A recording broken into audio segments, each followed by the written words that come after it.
It was a cold fall evening when I decided to take my dog, Scout, out for a camping trip. I was in my late 20s, and life had been throwing a lot of curveballs my way lately. I needed to clear my head, get out into the wilderness, and remind myself of what truly mattered. My dog was the only companion I needed. He was always there for me, and we had a bond that ran deeper than words could describe. We headed out to a place called Pine Hollow. It was an isolated spot about 2 hours from town. Not many people went there, and that's exactly why I chose it. The fewer people, the better. The campground was tucked away in the forest, where the trees were so thick you couldn't see much beyond the dirt path. I liked it that way, no distractions, no noise, just peace. As we drove up the winding road, the sun was just dipping below the horizon. The orange and pink hues were reflected in the rearview mirror as I took a deep breath, letting the fresh, crisp air fill my lungs. Scout, my border collie, sat next to me, his fur soft and warm against the chill creeping into the truck. He was my best friend, a constant source of comfort. He looked at me with those big, expressive eyes, wagging his tail as if he knew exactly what I needed. I parked the truck by a small clearing near a stream, the sound of the water rushing over rocks soothing to my ears. The campsite was simple, just a few bare essentials. A small fire pit, a couple of benches, and a rustic wooden shelter that looked like it had seen better days. I didn't mind. It was perfect for a solo trip. Scout jumped out of the truck before I even had the chance to fully park, darting toward the trees with his usual excitement. I grabbed the camping gear, including a tent, a sleeping bag, and some food, and followed him into the woods. We set up camp as the evening sky turned dark. I could hear the wind rustling the leaves high above, the occasional crack of a branch or the distant hoot of an owl breaking the silence.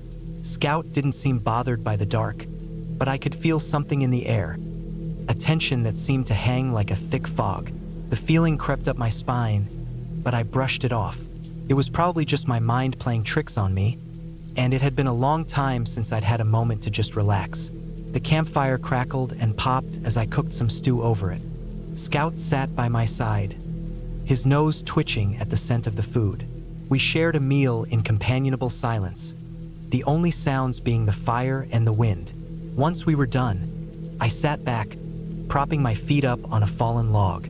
Scout lay by the fire, his head resting on his paws, watching the flames dance. The forest around us seemed to grow quieter as the night deepened, and I felt the chill of the air begin to bite into my skin. I pulled my jacket tighter around me and tossed another log onto the fire. That's when I noticed it. Something wasn't right. At first, it was subtle. The forest seemed too still, too silent.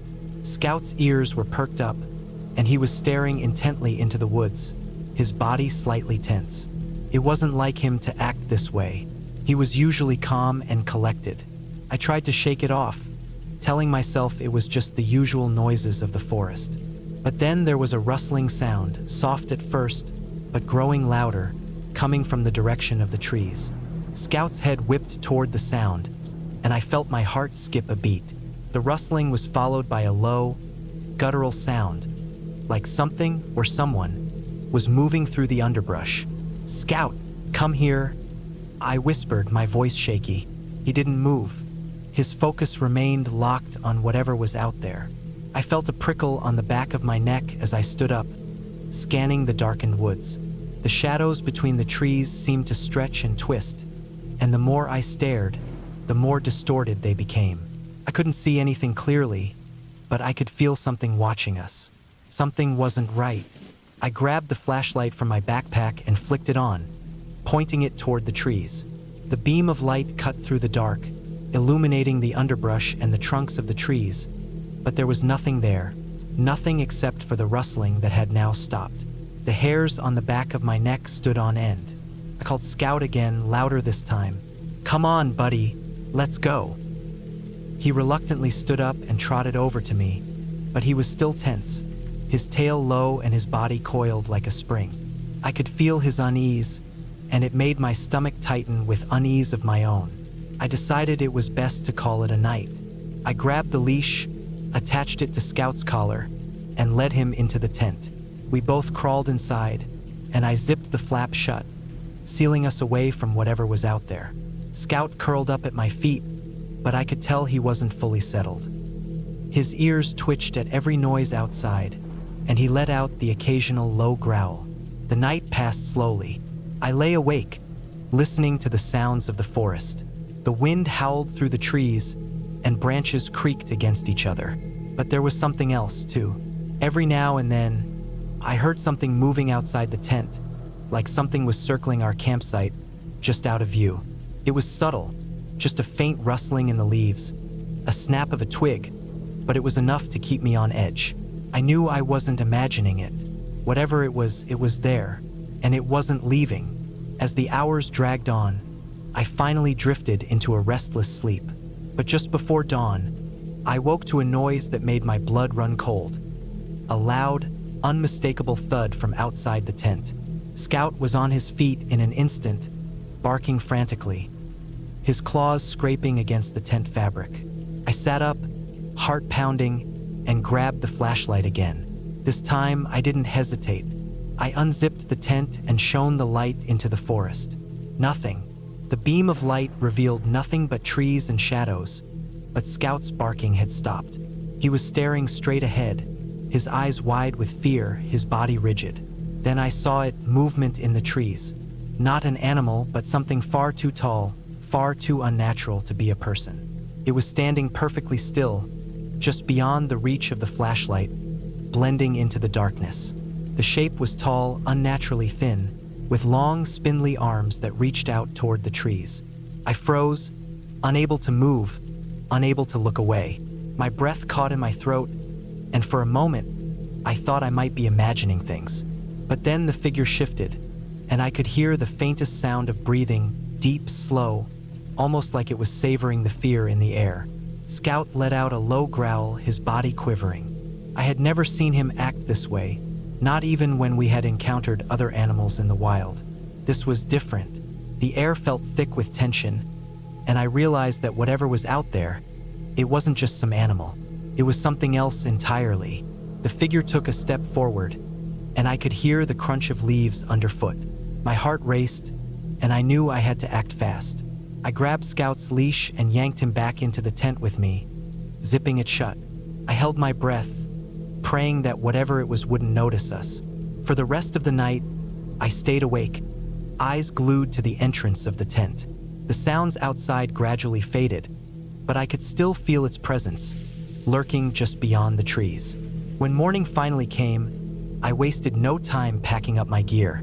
I didn't care about the campfire or the sight. I just wanted to get out of there. As I drove away, Scout lying beside me, I couldn't shake the feeling that something had been watching me all night long. I looked into the rearview mirror, half expecting to see the figure standing there, watching us. But there was nothing, just trees. But that sense of being hunted, of something being right on the edge of the light, stayed with me. That was the last time I went to Pine Hollow. Some places, some nights are better left alone.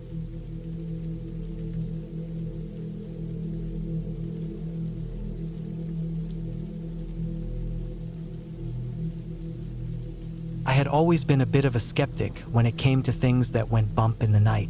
You know, the usual campfire tales that people told to spook each other and make the woods feel eerie. But I never thought much of them until that night. It was the summer of 2009, and I was 22 years old, just trying to get away for the weekend and have a bit of fun. My dad, a grizzled man in his early 50s with a deep, throaty laugh and a permanent tan from years of working outdoors, had invited me along on a camping trip with a few of his friends. His friends weren't just random people. They were old colleagues from his job in construction, the kind of guys who worked hard, played harder, and always told stories of the wild times they'd had together. It had been a long time since I'd spent time with my dad and his friends. He'd always been the kind of man who loved a good camping trip, and I figured it'd be a nice opportunity to reconnect. The plan was simple: drive out to a remote patch of woods near the Cascade Mountains in Washington State, set up camp, and just get away from the hustle of daily life. The location wasn't far from any cities or towns, tucked away in a patch of trees so dense you couldn't see much beyond the trees. Perfect, right? Peaceful, isolated, no distractions. When we pulled into the forest, the gravel road beneath the tires crunching beneath the weight of our old Ford pickup. I could already feel the weight of the quiet settling in. It was a Saturday afternoon, about 2 p.m., and the sun was high, casting long shadows between the towering pines. My dad, John, was driving. His friend Mike was in the passenger seat, a broad-shouldered guy with a thick beard and permanent squint from squinting in the sun too much. In the back seat was Don, another of Dad's buddies, a little older, balding, and grumpy. I didn't know him too well, but I had heard plenty of stories about him over the years. Apparently, he'd been to all kinds of places and had all kinds of stories to tell. We pulled into the clearing where we planned to set up camp. The air smelled of pine, earth, and something fresh, just the scent of the forest. It was a good spot. The trees were thick enough to give us privacy, and there was a little stream running nearby, its sound soothing as it trickled over rocks. We got to work quickly, setting up camp. Don and Mike were in charge of setting up the tents, while my dad worked on the fire pit. I was tasked with unpacking the cooler and getting everything ready for our first night in the woods. Everything felt so normal, so routine. You could have almost forgotten you were miles away from the nearest road. As the evening drew near, we had a fire going. The heat from the flames mixed with the coolness of the evening air. Mike cracked open a beer, and Don rolled a cigarette. The firelight danced across their faces, casting long shadows behind them. I was sitting on a log, leaning back against a tree, staring into the flames. The sky was beginning to darken, and the stars were just starting to peek out from behind the fading light. I remember hearing the sounds of the forest, the rustling of leaves, the occasional chirp of crickets, and the soft gurgle of the stream. The conversation had turned to old stories, things that had happened back when the guys worked construction together. Mike started telling a story about a time he'd been working late on a site and had heard someone walking around, but when he went outside, there was nobody there. Just the wind, he'd said. Or maybe a bear, but who knows? It was the kind of story you'd expect around a campfire. Nothing too unsettling.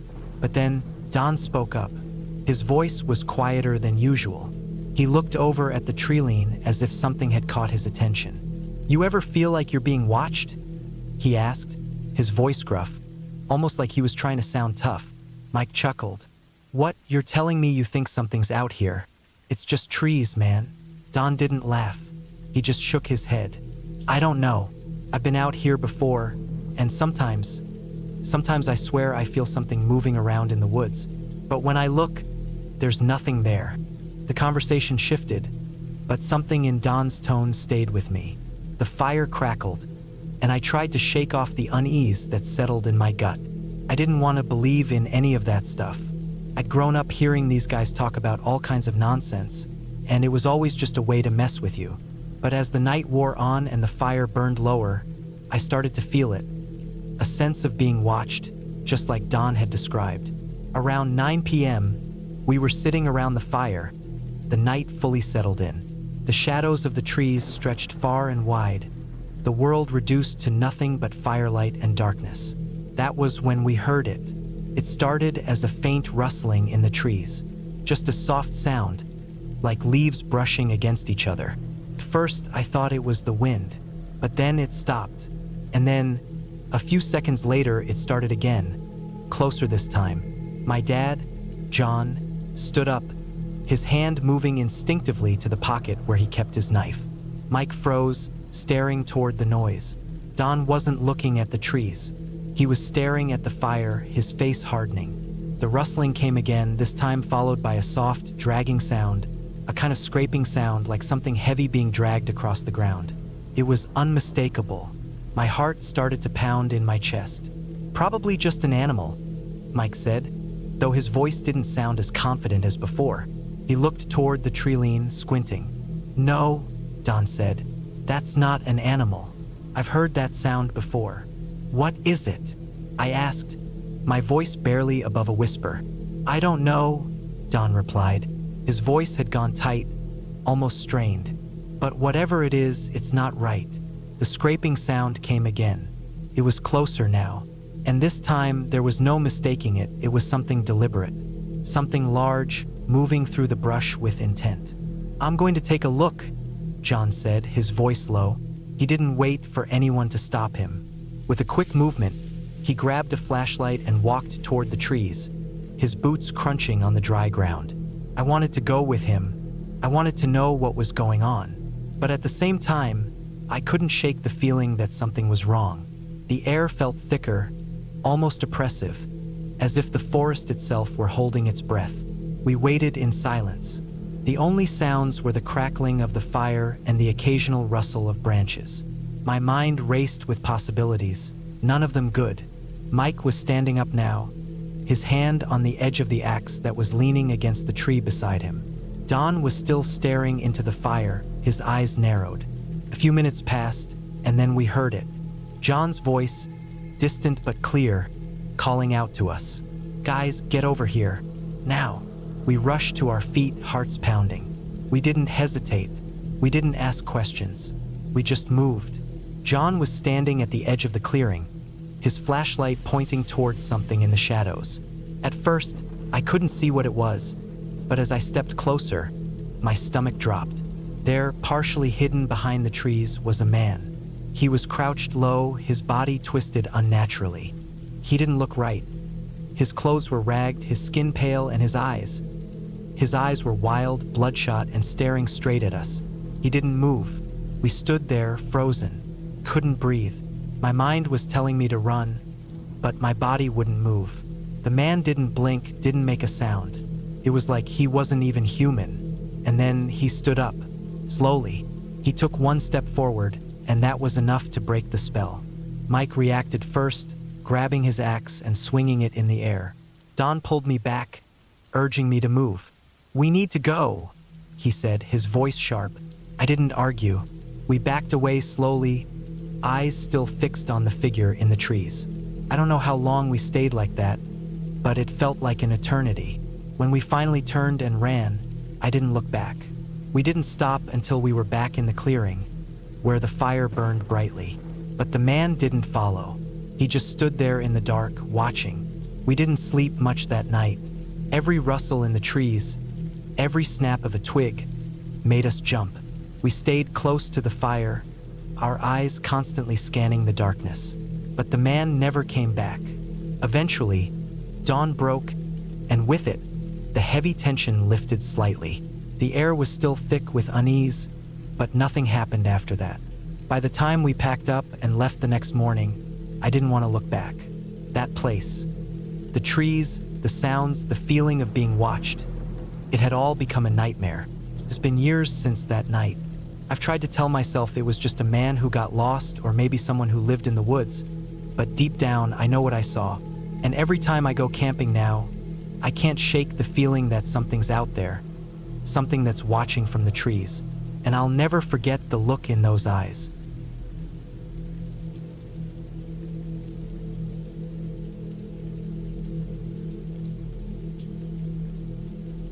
The rain came in torrents, beating against the roof of my tent like 1,000 tiny fists.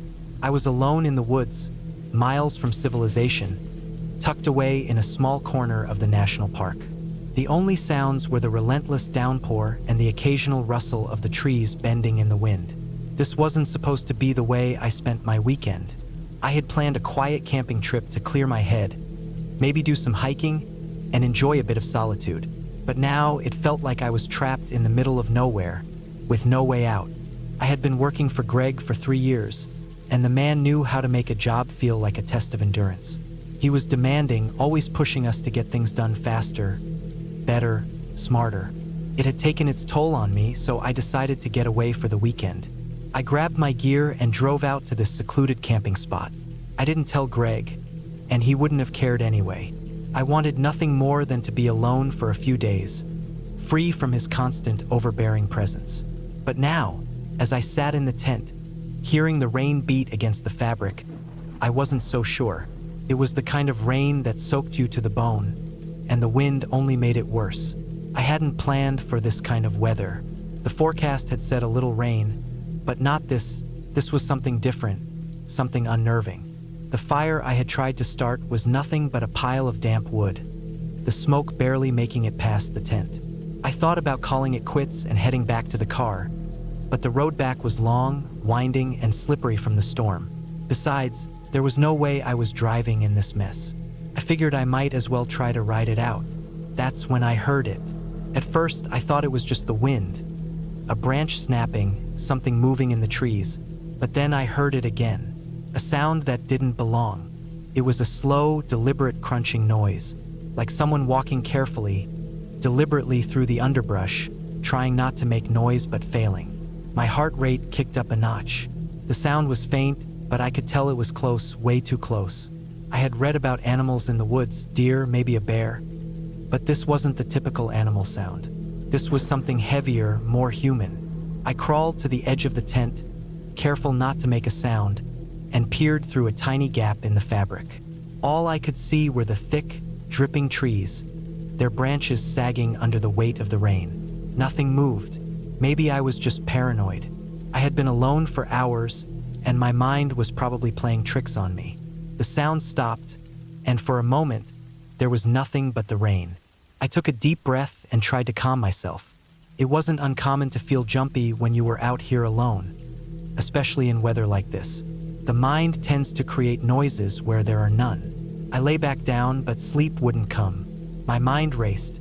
It wasn't just the sound I'd heard. It was the feeling, the gut instinct that something was wrong. I kept thinking of Greg, of how he always made me feel like I was on edge. Even out here, in the middle of nowhere, it felt like he was still hovering over me. I decided to take a walk. Maybe some fresh air would clear my mind, help me forget about the odd sound. I grabbed my flashlight and stepped outside, braving the heavy downpour. The ground was slick, and I slipped more than once as I made my way toward the small clearing where I had originally planned to set up camp. The rain hit me like needles, and the wind cut through my jacket. The forest seemed alive in a way it hadn't before. The trees swayed violently, and every shadow seemed to shift as if something was moving in the darkness. I told myself it was just the wind, that the storm had unsettled my senses, but the crunching sound from earlier echoed in my mind. I took a deep breath and shook it off. It was just the woods, just the rain playing tricks on me. But then I heard it again, the unmistakable sound of footsteps. This time, much closer. My stomach dropped. I stopped, heart pounding in my chest, and listened. The rain pounded on, the wind howled, but the sound of the footsteps continued. Slow, deliberate. They were almost in sync with my own movements. I didn't dare turn around. I didn't want to see what was behind me, but the hairs on the back of my neck stood up, a primal warning I couldn't ignore. The sound of the footsteps grew louder, and my pulse quickened. I started walking faster, hoping I could outrun whatever was behind me. The flashlight flickered, and I cursed under my breath. The beam of light danced erratically, casting long, twisted shadows across the trees. The footsteps picked up pace, mirroring mine. Whoever or whatever was out there was following me, and I had no idea why. I reached the clearing, and I saw my tent in the distance. I knew I had to get back to it, but my legs felt like lead. The footsteps were still there, never faltering, always just behind me. I could almost hear the rhythm of the person's breathing, matching mine, getting closer. I broke into a run, my feet slipping on the wet ground. The trees blurred past me as I pushed myself harder, faster. When I finally reached the tent, I dove inside and zipped it shut, my hands trembling. I pressed my back against the fabric, gasping for breath, every muscle in my body taut with fear. I strained my ears, listening for the footsteps, the sound of someone or something approaching, but there was nothing. The forest was eerily silent now, the rain still pouring down, the wind still howling, but no footsteps. I sat there for what felt like hours, just listening, my breath shallow, my heart hammering in my chest. I checked the tent zippers, made sure everything was secure. The adrenaline was wearing off, and I could feel my body shaking from the mix of cold and fear. I had never felt so exposed, so vulnerable. But there was no more sound, no more footsteps. After a long while, I finally let myself relax, realizing that whatever had been following me was gone. The storm still raged outside, but the fear began to fade, replaced by a nagging curiosity. Who had been out there? What had they wanted? I thought about going back out, checking the area, but something told me not to. I had had enough for one night. I stayed in the tent, curled up in my sleeping bag, and tried to get some rest. Morning came and the rain had finally stopped. The air was thick and damp, and the forest was silent, almost serene. I packed up my gear slowly, still uneasy, still unsure of what had happened the night before. As I walked back to my car, I glanced over my shoulder one last time, and that's when I saw it. A single set of footprints in the mud, leading up to the spot where my tent had been. But they didn't stop there. They continued, moving past my camp, deeper into the woods, as if whoever had followed me had been there all along, waiting for the right moment to make their move. I never went camping there again, and I never told Greg what happened. He wouldn't have cared. But I knew I would never forget the sound of those footsteps, the feeling of being watched, the unshakable sense that something had been out there with me, just beyond the reach of my flashlight. Maybe I'll go camping again someday, but I'll make sure it's somewhere where I'm not alone, somewhere where I can't feel the eyes of the woods watching me in the rain.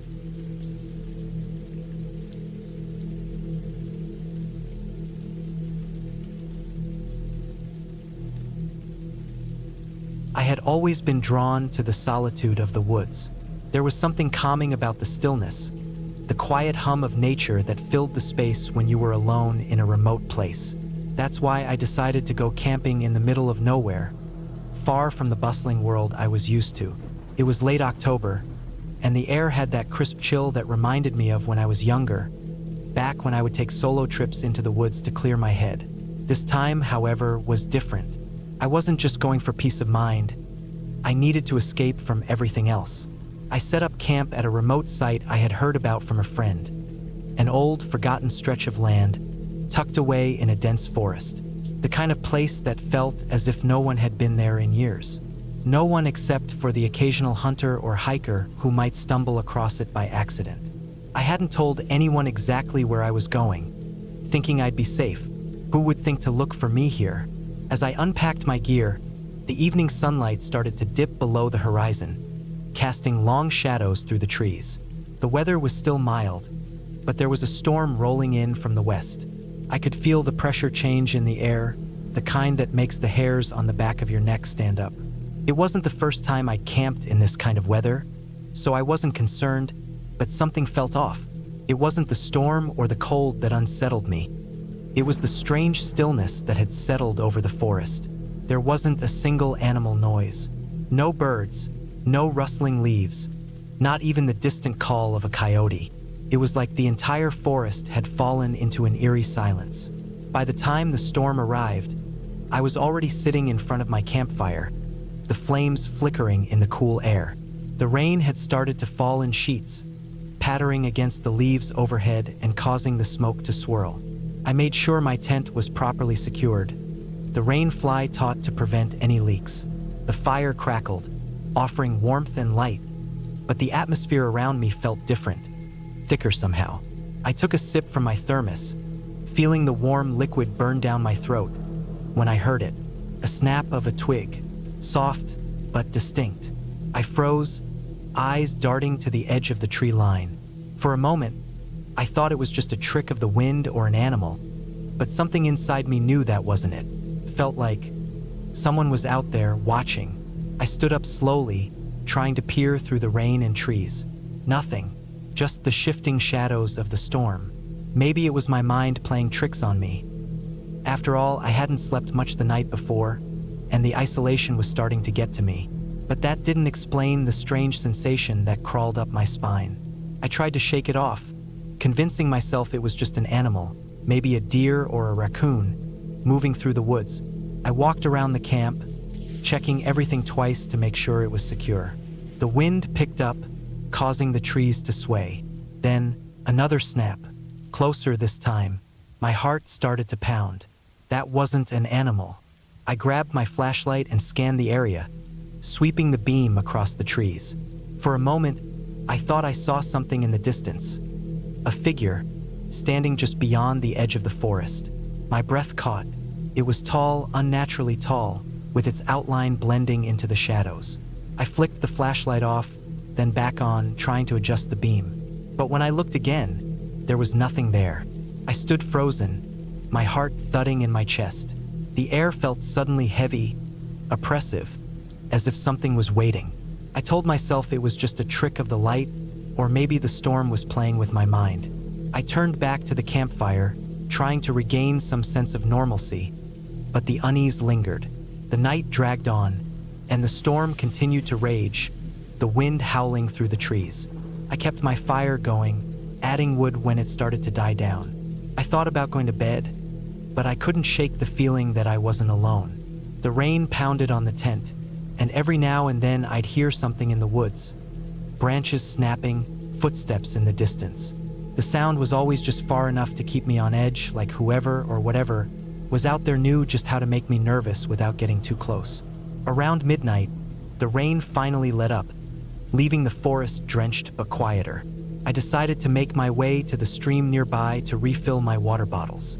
The path was muddy, and the forest was still thick with mist, making it hard to see. As I walked, the only sound was the squelch of my boots in the soft earth. Then I saw something. At first, I thought it was a trick of the mist, a shadow shifting between the trees. But as I got closer, I realized it was a figure standing just off the path. A man, tall and broad-shouldered, with his back to me. He wore a heavy jacket, a hood pulled low over his face, hiding his features. His stance was rigid, unnaturally still, and the moment I saw him, my heart skipped a beat. I froze, trying to make sense of what I was seeing. Was he lost? Maybe he had been out in the storm, trying to find shelter? But something about him didn't seem right. It wasn't just the fact that he was out here in the middle of nowhere. There was a sense of wrongness to him, a feeling deep in my gut that told me I shouldn't approach. "Hey!" I called out, my voice more hesitant than I intended. "Are you okay?" No response. The figure didn't move, didn't acknowledge me at all. I stepped closer, trying to get a better look at his face, but it was hidden beneath the hood. As I took another step, the man suddenly turned, his head jerking in my direction with unnatural speed. His eyes were wide and black, no pupils, just a void of darkness. I felt my stomach churn as a sense of dread flooded over me. Before I could react, he started walking away from me, moving with an unsettling speed. I could hear his footsteps crunching in the leaves, but when I looked down the path, he was already gone, swallowed by the trees. I stood there, breathless, trying to make sense of what I had just seen. The forest was still, save for the faint sound of the stream in the distance. The man, or whatever he was gone, but I couldn't shake the feeling that I was being watched. I turned quickly and headed back to camp, my heart pounding in my chest. When I got back, I quickly secured the tent and started a new fire, trying to calm myself down. I kept telling myself it was just a person who had lost his way, maybe another hiker or camper who had been caught in the storm. But deep down, I knew that wasn't the whole truth. I lay in my tent that night, wide awake, staring at the ceiling. Every little sound, the rustling of the trees, the occasional crack of a branch, made my pulse race. I tried to tell myself that everything was fine, that I was just being paranoid. But the more I thought about the man, the more I realized something wasn't right. There was something inhuman about him, something off. As I lay there in the dark, I heard it again, the snap of a twig, then the sound of something moving through the forest. Slow, deliberate steps coming closer. This time, I didn't even bother getting up. I knew what was out there now, and I wasn't about to face it. The sound of the footsteps came nearer, then stopped. I held my breath, straining to hear anything that might tell me what was out there. And then, there was a low growl, the kind of noise that sends a shiver down your spine. Not an animal growl, but something more human. I couldn't take it anymore. My hands were shaking as I grabbed my backpack and started packing in the dark, the noise outside growing louder. Something was coming closer, and I wasn't going to stick around to find out what. I packed up as fast as I could, my heart pounding in my chest. As I pulled the last of my gear together, I heard something crash through the underbrush. It was loud, frantic. The growl came again, closer this time, almost at my tent. I zipped the door shut, grabbed my flashlight, and bolted out into the rain, not looking back. I ran down the path toward the truck as fast as my legs would carry me. The sound of footsteps followed me, but I didn't dare look back. I could feel whatever it was closing in, gaining on me. My breath was ragged, my legs burning from the effort, but I pushed myself harder. When I finally reached the truck, I fumbled for my keys, panic rising in my chest. I got the door open and slammed it shut behind me, the engine roaring to life as I sped away. I didn't stop until I was miles down the road, my heart still hammering in my chest. I had no idea what that thing was, or if it was still following me. But I knew one thing for sure: whatever it wasn't human.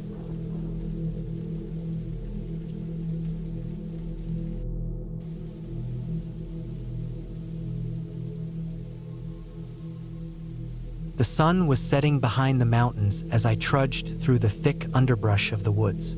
I had been hunting solo for a few days now, deep in the wilderness of northern Maine. My name is Jack, and I've been hunting since I was a kid. This was supposed to be a peaceful trip, a chance to get away from the noise of the world and reconnect with nature. Little did I know, this would turn into something far darker. I set up camp at the edge of a small clearing. The wind was picking up, rustling the leaves above me. The weather had been unpredictable, with clouds rolling in fast from the west. I could smell rain in the air. It had been a long day of hunting, and I hadn't seen a single deer. I wasn't disappointed. Hunting wasn't always about the kill for me. Sometimes just being out there in the woods was enough. But tonight, I'd hoped for more. The solitude made me restless. I had my tent set up just off the trail, the fire crackling nearby. I had a few cans of beans and some jerky for dinner. Simple but effective. As I ate, I couldn't shake the feeling that I wasn't alone. The woods were alive with sounds, but there was something else. Something off. A feeling I couldn't place. The distant howls of coyotes pierced the silence, but that wasn't it. It was more primal, a kind of presence in the trees. After finishing my meal, I sat by the fire, the warmth pushing back against the growing chill. The sun had dipped behind the mountains, leaving the sky a deep purple. I pulled my coat tighter and reached for my rifle, just out of habit. My dad always told me that if you're in the woods alone, you should never be without your weapon. Night had fully settled in by then, the fire flickering in the darkness. It was when I heard the crunching of leaves behind me that the hairs on the back of my neck stood up. I froze, the weight of the rifle heavy in my hands. I listened. The sound was soft at first, just a few twigs snapping, then a deeper crunch of boots on the forest floor. Someone was out there. I turned slowly, scanning the dark treeline. There was nothing, just shadows. My heart raced as I tried to calm myself. Could have been an animal, maybe a bear or a deer, but I couldn't shake the nagging feeling that it wasn't. The woods weren't exactly full of hikers, especially not this deep into the backcountry. I hadn't seen a soul since I arrived. I decided to grab my flashlight. I didn't like the idea of being out here with something or someone lurking nearby.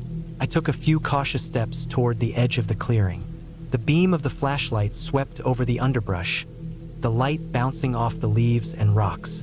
Nothing. I stood there for a few minutes, listening to the night. The wind had picked up, making it harder to hear anything approaching. My nerves were on edge, but I told myself I was being paranoid. Still, I couldn't shake the sensation that something was watching me. I went back to the fire, adding another log to keep it from dying down.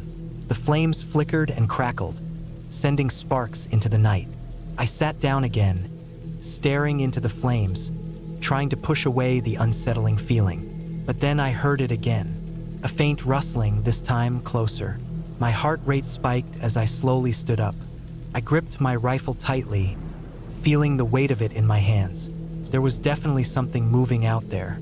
I shone the flashlight into the trees again, but the beam only illuminated the darkness, revealing nothing. But then I saw something, or rather, I thought I did. A flash of movement, just at the edge of the light. It was quick, almost too quick to be sure of, but it was there. I wasn't alone. My mind raced. It had to be a person. But why would anyone be out here at this hour? I had planned my trip carefully, ensuring I was well off the beaten path, away from others. The thought of someone wandering the woods at night didn't sit right with me. I grabbed my pack and slung it over my shoulder, keeping the rifle in front of me. I wasn't going to wait around to find out who or what was out there. I needed to move. The ground was soft beneath my boots as I made my way back toward the trail. The woods felt eerily quiet now. The only sounds the distant rustle of leaves and the occasional snap of twigs. The fire behind me flickered and cast long shadows across the clearing, but I didn't dare turn back. I walked for what felt like hours, my eyes scanning the trees, looking for any sign of movement. The flashlight in my hand seemed weak against the vast darkness around me. The deeper I went into the woods, the more isolated I felt. The only sounds were my footsteps and the occasional rustle of the trees. I finally stopped when I reached a small creek, the water trickling over rocks. I leaned against a tree, trying to catch my breath. The feeling of being watched had not gone away.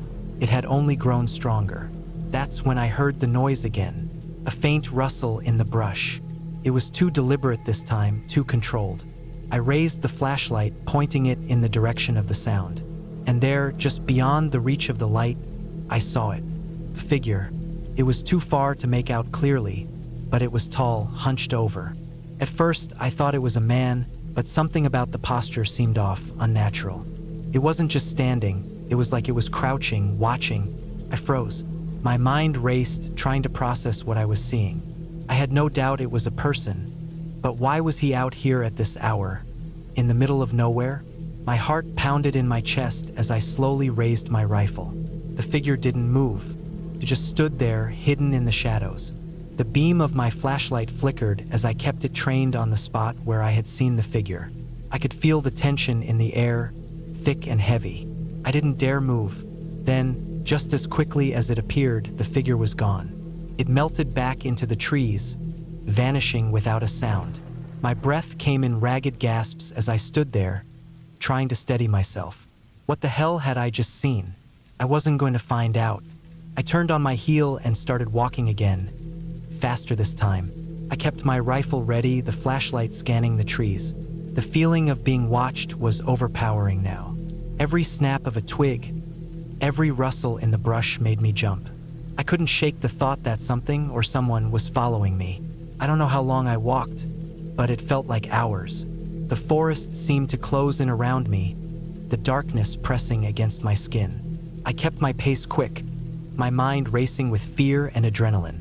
Eventually, I reached the edge of a small hill, the ground sloping downward toward a narrow path. I knew this area. I had camped here before. It was familiar, but tonight it felt different. Something wasn't right. I crouched low to the ground, listening. There was no movement, no sounds from the trees, no wind, just silence. The only thing I could hear was my own breathing. I stood up and continued down the path, my eyes darting from side to side. That's when I saw it. The camp.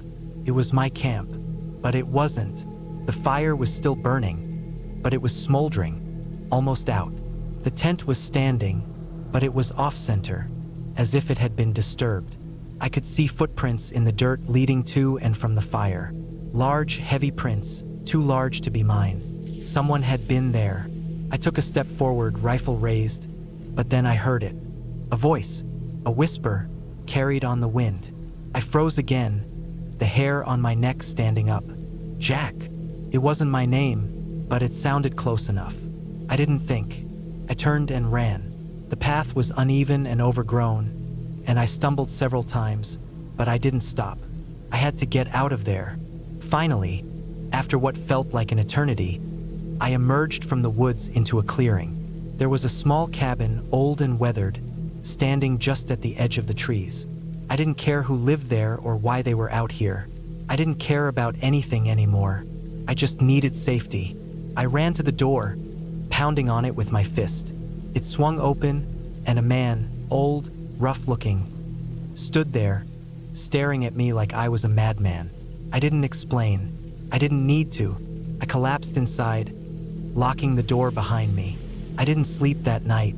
Couldn't.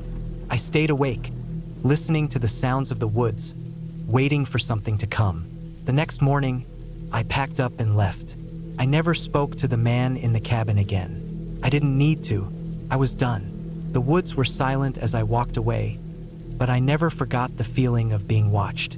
The memory still lingers, like a shadow in the back of my mind. And I know one thing for sure: whatever was out there in those woods wasn't just another hunter. It was something else, something far more dangerous.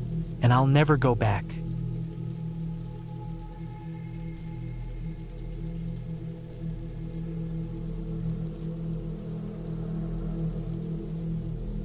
It was the fall of 2015 when I first decided to venture out for a solo camping trip. I had always been an outdoorsy type, growing up in the small town of Clearwater in northern Washington. My friends would often joke about how I'd disappear into the woods for days at a time, but I'd never been one to shy away from nature. It felt like home, peaceful, untamed, and full of quiet wonders. But this time, something felt different. I hadn't planned on doing a solo camping trip until a series of stressful weeks at work left me craving some solitude. The office was overwhelming, and I needed to get away from the noise, the responsibilities, and the constant pressure. So, I packed up my gear, tent, sleeping bag, fire-starting kit, food, and water, and set out to a secluded spot I had found near the base of Mount Hood. I'd been there a few times before with friends, but this time I was alone. The drive was peaceful enough. The roads winding through forests and small towns offered no signs of trouble. The sun was slowly sinking, casting a golden light through the trees as I made my way along the narrow dirt roads toward my destination. It was an old trail, the kind that rarely saw hikers, tucked away from the main parks and campgrounds. I felt like I had stumbled upon a hidden gem when I first found it, a little oasis of peace. I parked my car at the trailhead around late afternoon. The sun was beginning to dip behind the trees, and I knew I wouldn't have much time before nightfall. Still, I wasn't concerned. The weather was mild, the forest was quiet, and I was experienced enough to set up camp in the dark if I had to. The trail was overgrown, with brambles scratching at my arms and legs as I made my way deeper into the forest. I was the only one out here. I could tell by the lack of fresh footprints and the silence that stretched across the trees. That's how I liked it. No interruptions, just the sound of my own breath and the occasional bird call. As I reached the clearing where I had decided to set up camp, a sudden unease washed over me. There was nothing in particular that set off the alarm, but my gut told me something wasn't right. The air was too still, too quiet. No rustling leaves, no distant animal calls. Just the oppressive weight of silence. I shook it off. It was probably just the remoteness of the area, a kind of primal instinct I hadn't experienced in a while. I unloaded my pack and began setting up the tent, the familiar motions grounding me in the task at hand. As I worked, the sun sank lower, and the light shifted from warm orange to the deep shadows of evening. I made a fire as the darkness settled in around me. The flames crackled, casting a warm glow against the surrounding trees. I cooked a quick meal, the smell of my canned food filling the cool night air. It wasn't much, but it was enough. After eating, I sat by the fire, watching the flames dance in the stillness of the night. That's when I heard it, a faint rustling in the woods, not far from my camp. At first, I thought it was just a deer or a small animal moving through the brush. But then the sound came again, closer this time. It wasn't the kind of noise made by a wild animal. It was deliberate, almost human. A soft crack of branches, a light shuffle of footsteps in the underbrush. My heart rate quickened. I stood up slowly, peering into the darkened woods beyond the glow of the fire. The rustling continued, but there was no sign of what was making the noise. My mind raced, trying to make sense of it. I had chosen this spot for its solitude, but that meant there was no one else out here. No other campers, no hikers. The silence of the forest was broken only by whatever was moving out there. I grabbed my flashlight from the pack and switched it on, aiming the beam toward the source of the sound. The beam of light cut through the trees, illuminating nothing but the dense underbrush and the distant shadows of towering pines. For a moment, I thought I saw something, just a flicker of movement in the corner of my eye, but when I swung the flashlight toward it, nothing was there. I stood still, the beam of the flashlight trembling in my grip as I waited for the sound to come again. Nothing. The woods were silent once more. I laughed quietly to myself, trying to shake off the unease. Maybe it was just my nerves getting the better of me. After all, the forest had its own rhythm, and not every sound had a sinister explanation. I turned the flashlight off and sat back down by the fire, forcing myself to relax. The crackling flames were soothing, and I focused on their warmth to calm my nerves. But the sense of being watched never left me. The rest of the night passed in uneasy silence. I stayed near the fire, refusing to let it die out. I kept expecting the rustling to return, but it never did. Yet, despite the quiet, I couldn't shake the feeling that something, or someone, was out there in the dark, waiting. Eventually, exhaustion caught up with me, and I crawled into the tent, pulling the flap closed behind me. I left a small crack in the opening to let in some air, but that only seemed to heighten my sense of vulnerability. The night stretched on, and sleep didn't come easily. Every noise outside the tent made me jump. Every shift of the wind made me listen harder. I had just started to drift off when I heard it again. This time it was louder, closer. A deliberate crunch of leaves and twigs, unmistakably human. I sat up in the darkness of the tent, my breath catching in my throat. The sound was moving, slowly, deliberately, around my campsite. Someone was circling me, staying just out of the reach of the firelight. I could hear their steps crunching in the underbrush, but they never stepped too close to the light. Panic began to rise in my chest. My mind raced. Should I go outside and confront whoever it was?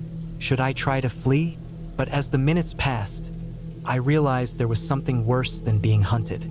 It was the uncertainty, the not knowing who or what was out there, and the feeling of helplessness that crept in as I waited in the darkness, paralyzed by fear.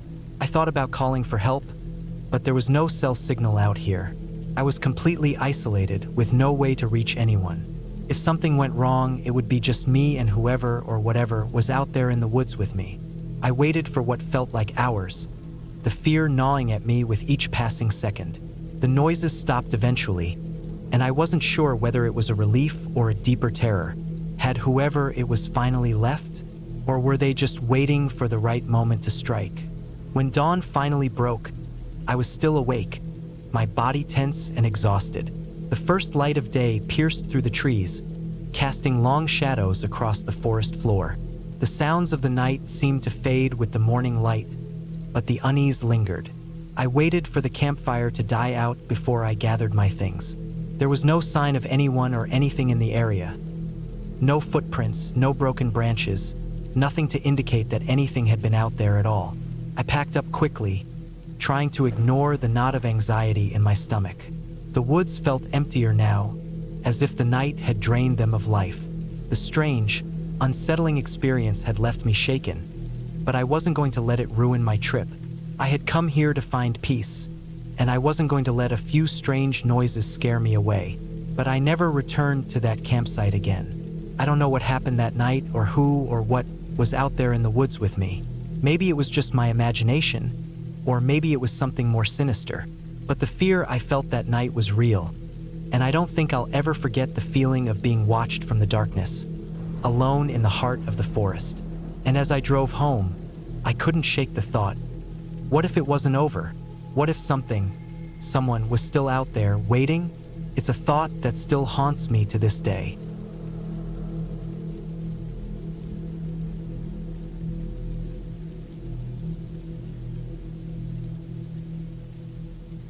It was supposed to be an escape, a peaceful break from the chaos of city life, a chance to reconnect with nature and myself.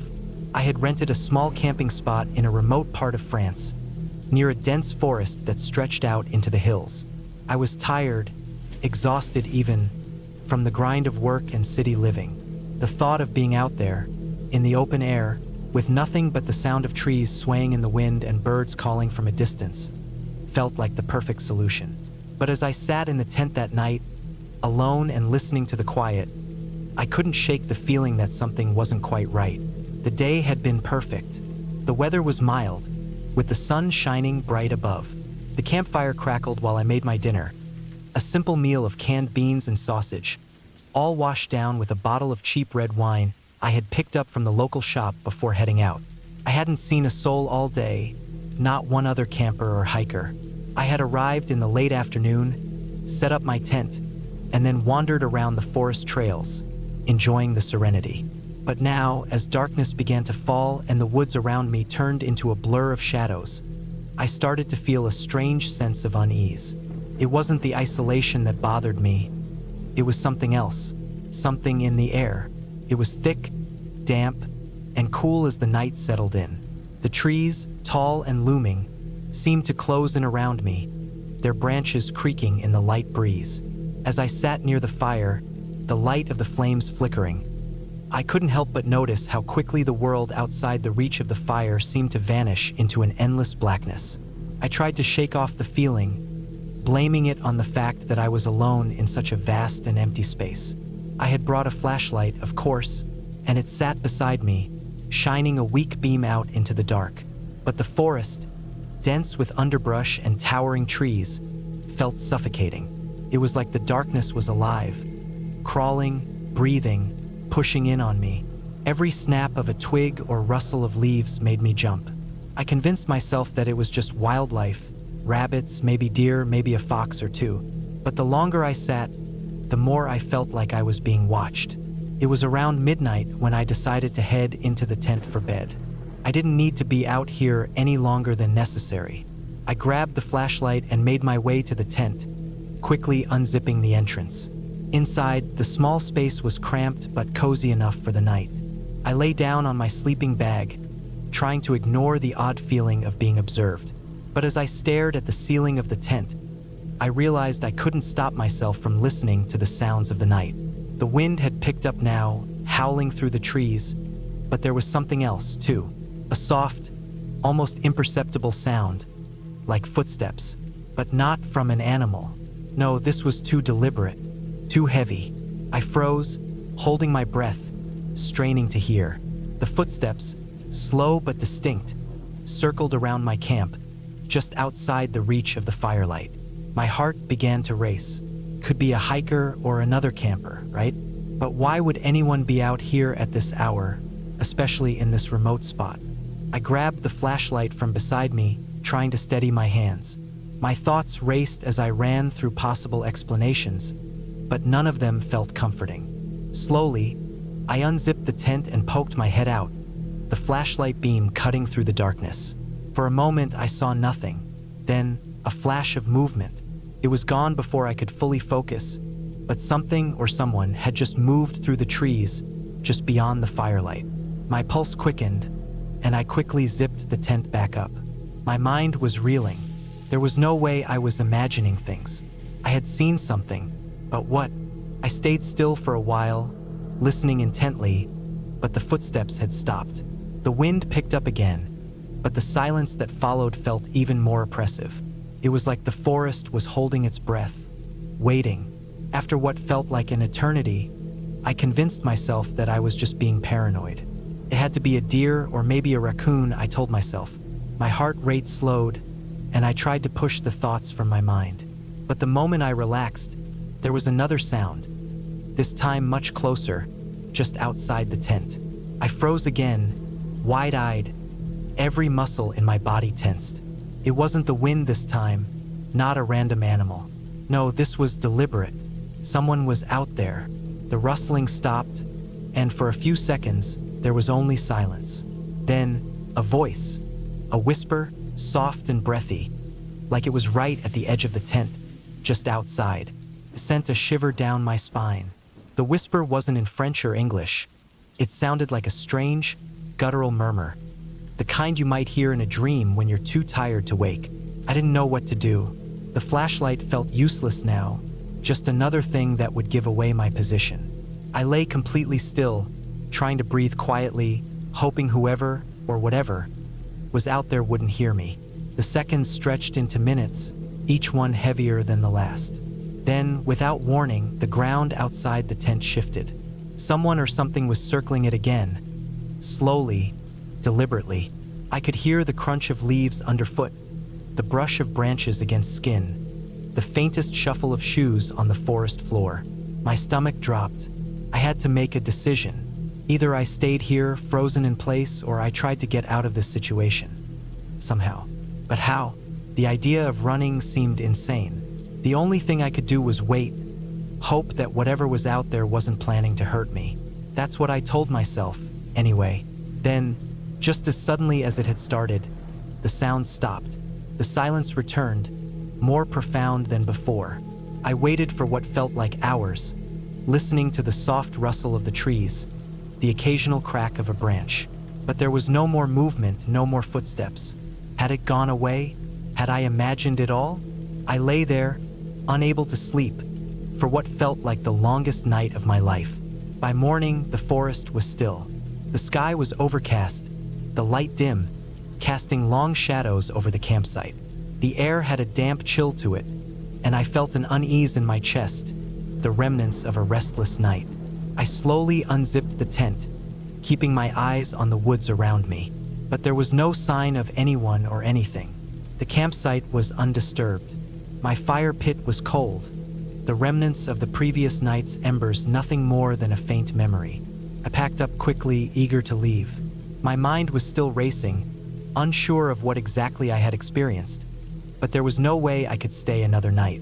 I drove back to the nearest town, the unease in my gut never fully dissipating. It had been a strange and unsettling experience, but as time passed, I couldn't help but wonder if I had simply been spooked by the isolation. Maybe it was just the solitude getting to me, or maybe, just maybe, there had been someone out there in the woods watching me for reasons I would never understand. Either way, I never went camping in that spot again. The memory of those footsteps, of that eerie, suffocating feeling, would stay with me forever, a reminder of the dark side of solitude and the wildness that can lurk just out of sight in the heart of nature. And as I drove away, I glanced in the rearview mirror, half expecting to see a figure standing at the edge of the forest, still watching. But there was nothing there, just the empty road, stretching on and on into the unknown.